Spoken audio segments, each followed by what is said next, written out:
Dan yang ketiga, usul tauhid, pokok tauhid adalah nafyul andadi anhu jumlatan, menegasikan, menolak tandingan-tandingan dari Allah Ta'ala jumlatan, secara total. Maksudnya sederhana, ketika kita sholat, apapun yang terbayang buang dengan kalimah Allahu Akbar. Selama masih terbersit yang lain selain Allah dalam zikir kita, dalam sholat kita, dalam baca Quran kita, ini belum tauhidnya, masih teori. Jadi beliau sedang berbicara tauhid praktis, bukan tauhid teori, ya. Dan beliau juga ditanya, setelah melihat keutamaan anugerah Allah, apalagi amalan yang paling afdal, lalu beliau mengatakan, al-tasihul ubudiyah alal musyahadah, amal paling tinggi itu adalah ketika kamu berusaha membersihkan, meluruskan ibadahmu bil musyahadah. Apa itu musyahadah? Berusaha merasa melihat Allah Ta'ala. Allah bisa dilihat? Tidak bisa dilihat dengan mata ini, maka dia bisa dirasakan dengan basirah. Oleh karena itu perdebatan antara Sayyidatina Aisyah dan Sayyidina Ibnu Abbas itu selesai. Kata Ibnu Abbas, ra'a rabbahu, Nabi kita melihat Rabbnya. Kata Sayyidatuna Aisyah, enggak, dia enggak melihat. Maksud Ibnu Abbas biqalbi, Nabi melihat Allah dengan kalbunya. Sedangkan maksud Aisyah, tidak mungkin melihat Allah dengan basarnya, dengan matanya. Dan ini yang diwariskan oleh Nabi, Bapak Saudara makan Allah. Jadi inilah maksud sallu kama ra'aitumuni usolli. Salatlah kamu seakan-akan kamu melihat, salatlah kamu seperti kamu melihat aku salat. Bagaimana aku salat? An ta'budallaha ka'annaka tarah. Engkau beribadah seakan-akan memandangnya. Kalau memandangnya, kita ngobrol dengannya, kita berbicara dengannya. Rasa ini diwariskan ke ulama yang ahli kalbu. Dari ulama ahli kalbu yang bernama sahabat itu diwariskan ke tabi'in terus. Maka wajib bersanad, karena khusyuk pun bersanad. Nggak mungkin khusyuk itu didapat habis baca Sahih Bukhari. Baca 1000 kali Sahih Bukhari nggak dapat khusyuk, saya jamin. Baca Quran 1000 kali, kalau nggak berguru, aneh ini orang hari ini. Nggak usah berguru, setelah langsung ke Quran dan Sunnah. Dia lupa, dia baca alif bata aja pakai guru. Bener nggak? Masa ingin memahami makna alif bata nggak pakai guru? Itu cerdas atau kurang cerdas? Itu kurang cerdas itu. Tapi yang kurang cerdas itu hari ini yang dianggap bermanhaj salaf. Nggak usah ikut ulama, nggak usah ikut ustadz. Itu hari ini. Ini yang kita kritik sebelumnya. Mungkin Bapak mohon maaf, ada yang sangat fans kepada Dr. Zakir Naik, bukan dokter ya, Dr. Zakir Naik. Betul, kita salut, dia telah mengalahkan banyak orang yang ragu-ragu masalah kristologi. Tapi dia bukan mufti, ingat, dia bukan ahli fatwa.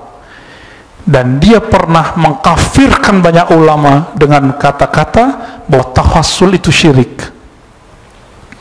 Jadi kalau dia berprestasi mengislamkan ribuan orang awam, tapi dia juga punya prestasi apa? Telah mengkafirkan ulama yang bertawassul.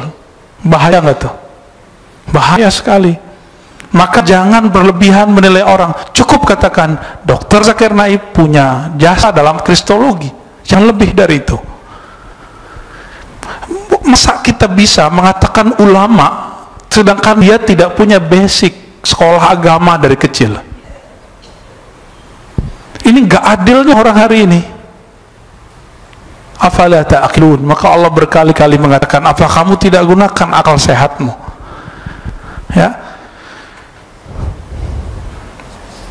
Yang kedua kata beliau, amal yang sangat mulia adalah mulazamatul khidmah ala sunnah.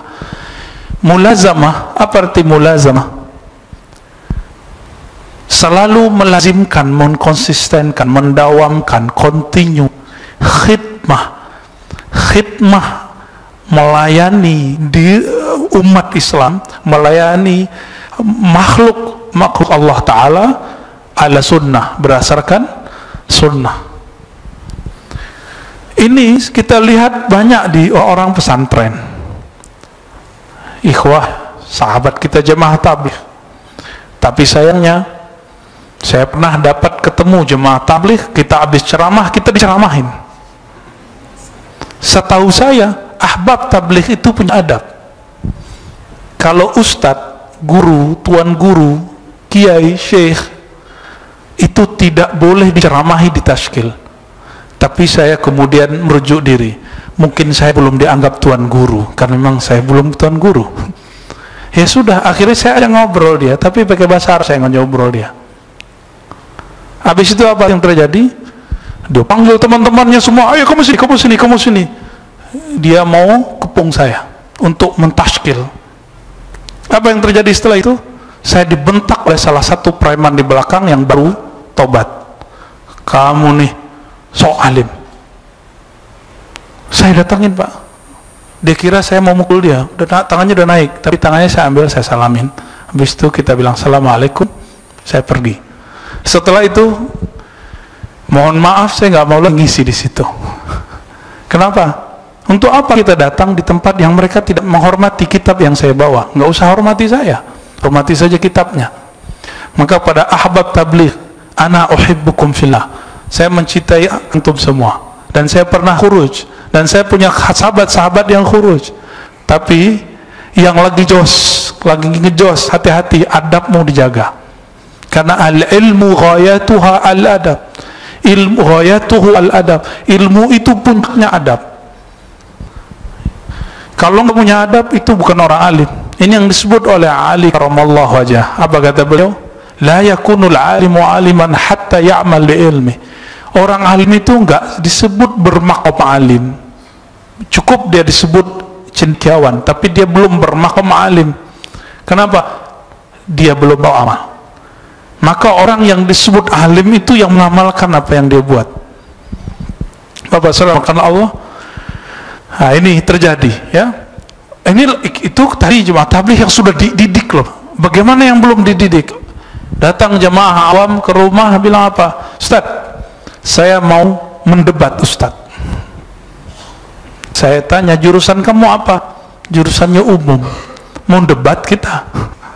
Ya, seharusnya bahasanya bukan begitu. Ustaz, saya mau nanya, kan gitu seharusnya. Hati-hati, adab yang sedikit itu loh. Tapi karena Allah Ta'ala mengatakan wa'arid anil jahilin, berpalinglah dari orang jahil. Jadi kita nggak anggap itu, kita maafkan itu. Nanti kalau dia sudah ngerti, dia malu sendiri.